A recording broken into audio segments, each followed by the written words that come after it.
You ask Tiger to solve. This deals with linear equations with one unknown. The final result is x equals 15. Let's solve it step by step.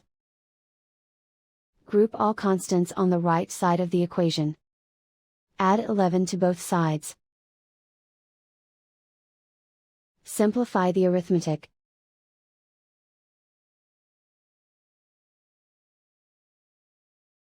Isolate the x. Divide both sides by 4. Simplify the fraction. Find the greatest common factor of the numerator and denominator.